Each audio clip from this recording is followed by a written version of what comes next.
We often design defense mechanisms assuming threats only arrive from the outside. We rarely account for an inward collapse where protective measures cause the destruction. A classic leadership case study perfectly isolates this dynamic.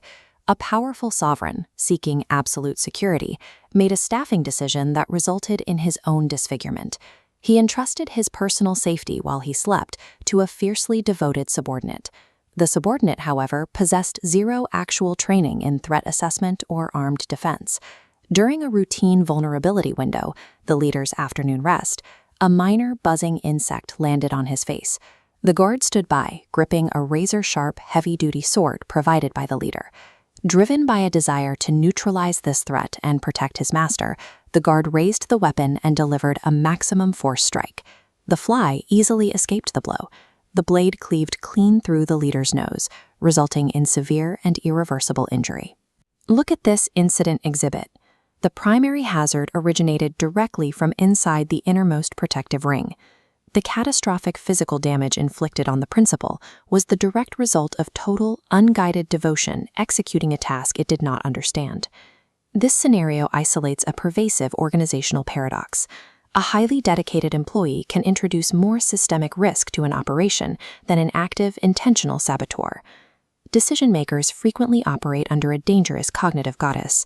They observe a subordinate's good intentions and mistakenly calculate that those intentions equal operational capability.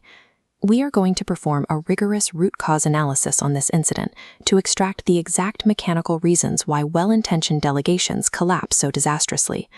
By deconstructing the executive's decision-making timeline, we can identify 4 distinct sequential nodes of systemic failure. Preventing this kind of operational self-destruction requires accepting a hard truth. Line loyalty, stripped of intelligence and judgment, is a primary driver of institutional collapse. This fault tree diagram maps the specific sequence of leadership errors that engineered the outcome. Failure node 1 occurs at the point of hiring. The executive conflated his personal comfort and the subordinate's mere availability with actual operational capability. The individual was given a highly sensitive security detail because they were a familiar, loyal companion. They were never vetted for the specific requirements of a guard detail. This is a failure of role capability. It refers to the specific combination of technical skill, emotional intelligence, and situational judgment required for a position. The timeline then advances to a second compounding error, where the poorly selected subordinate is handed an oversized tool. Failure node 2 is unbounded empowerment. The executive handed over a highly complex, lethal weapon to an entirely untrained entity. Whenever authority or specialized tools are distributed within an organization, they must be accompanied by strict operational boundaries and clear limits. A sword, much like administrative access or financial authority, acts as a neutral multiplier. It scales up whatever traits the wielder already possesses. An injection of power into an uncalibrated system rapidly accelerates it toward its natural extremes, forcing minor flaws to manifest as fatal crashes. Distributing power without simultaneous coaching, rules of engagement, and oversight is an act of negligence. By the time we reach this second node, the executive has effectively loaded a heavy weapon and aimed it directly at their own enterprise. Delegating unchecked authority to a loyal but unassessed subordinate ensures one outcome. When an inevitable mistake occurs, it will be executed with maximum unstoppable force. Moving from the setup into the active operational phase, we hit the third critical failure point. Node 3 is the abdication of supervision. The leader initiates the operation and immediately disengages entirely, assuming the system will successfully run itself. The principle going to sleep reveals a misunderstanding of management. Delegation is the assignment of a task. It does not eliminate responsibility for the outcome. The more sensitive the role and the heavier the authority granted, the higher the requirement for active monitoring and continuous feedback loops. This lack of oversight brings us directly to the point of impact, where the subordinate makes their catastrophic final choice. Node 4 is where we encounter the organizational habit of trying to forgive disastrous results simply because the employee meant well. Let's analyze the actual swing of the blade. That action was motivated entirely by a genuine desire to fulfill a duty and protect the principal from a perceived threat.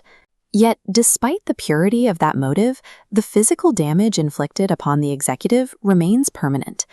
In high-stakes environments, the phrase, "I didn't mean to do it," offers absolute zero protective value to the integrity of the organization. This introduces a cognitive trap known as the intent-outcome fallacy. The intent-outcome fallacy is the false belief that noble motives somehow mitigate the severity or reality of an operational failure. True accountability must be tethered entirely to measurable results, and never to the internal emotional motives of the personnel involved. Reviewing the entire architecture, we see exactly how convenience, unguided power, lack of supervision, and a reliance on intent created a cascading chain reaction. An infrastructure designed to run on the good intentions of its employees, rather than on verifiable capability and rigorous oversight, is a system actively waiting to be destroyed from within. To prevent this exact sequence of delegation failures, we can deploy a formal evaluation framework. This matrix maps an employee's intent and loyalty on the x-axis against their actual ability and competence on the y-axis.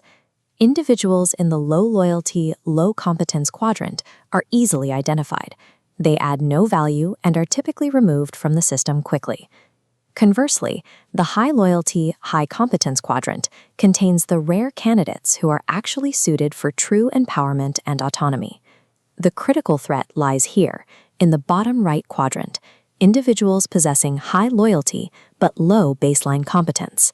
This specific sector is the most dangerous zone in any company.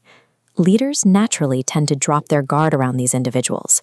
They bypass standard safety protocols and assessment checks because the employee's visible devotion creates a powerful false sense of security. Trust in a professional setting cannot function as a single variable equation. Excellent intent without the requisite technical ability is practically useless. Promoting an employee based solely on their interpersonal devotion is equivalent to handing them a loaded weapon in the dark. You are creating the specific conditions for collateral damage. This analysis proves an ancient operational axiom. A foolish friend is more dangerous to an operation than a wise, predictable enemy. Audit your own teams and direct reports. Identify the positions where you have prioritized your own comfort and familiarity over an objective assessment of actual skill. Apply this comparative rule across your entire organization. Unskilled loyalty is a liability. Only skilled, verified responsibility functions as an asset.